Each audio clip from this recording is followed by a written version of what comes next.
আসসালামু আলাইকুম। কৃষি এগ্রো নার্সারির পক্ষ থেকে স্বাগতম। এটা হচ্ছে বারিটু জাতের লম্বা পটল। দেখেন কি সুন্দর সতেজ পটল হয়, বারিটু জাতের লম্বা পটল। তো এই জমিতে পটল চাষ করা ছিল কার্তিক মাসে। আগাম পটল চলে আসছে। তো এখন বর্তমানে আবার শুরু হয়ে গেছে প্রায় লাগানো।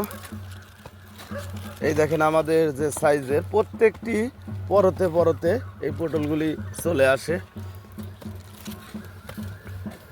অন্যান্য জাতের সাথে এই বারিটু জাতের পটল দেখতেও সুন্দর, বাজারজাতকরণের জন্য খুবই সুবিধা। তো এই জাত সম্বন্ধে এক ভাইয়ের সাথে আলোচনা করব আমরা। আসসালামু আলাইকুম ভাই। ওয়ালাইকুম আসসালাম রাহমাতুল্লাহি ওয়া বারাকাতুহু। কেমন আছেন ভাই? আলহামদুলিল্লাহ, খুব ভালো আছি ভাই। আচ্ছা ভাই, পটল তো খুবই লম্বা। এই যে পটল একটা হ্যাঁ, ধরে খুবই আছে লম্বা, দেখতেছি, খুবই খুবই লম্বা।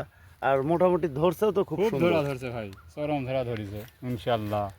আচ্ছা, 1 বিঘা জমিতে যদি ভালো পটল ওঠে এই জাতের, এটা দেশি না হাইব্রিডের ভিতর পড়ে ভাই? হাইব্রিড। আচ্ছা, এটার ভিতরে তো বিচি কেমন হবে? এটি পাতলা বেশি, এটি পাতলা বিচি। একবার পাতলা বেশি। ওরে, পটলও তো একটা পটলই 100 গ্রাম। একটাই দেখেন কত বড় হয়েছে দেখেন। আচ্ছা, এটা ভালো পটল হলে কয়টাতে কেজি আসে ভাই? এটি 16 এরকম আসবে, 16-17টার মধ্যে আসবে। 16-17টার ভিতরে কেজি আসবে। তা এখন পটলের বাজার কেমন? এখন পটলের বাজার 2500। 2500 টাকা মন। দেখেন 1 বিঘা জমিতে কেমন পটল ফলন আসে ভাই যদি ভালো ওঠে? সপ্তাহ ধরেন 4 মণ, 4.5 মণ এরকম ওঠে বর্তমানে। আর এখন আর পরে কেমন উঠবে? পরে আরো বেশি উঠবে, তাও আনুমানিক 6 মণ।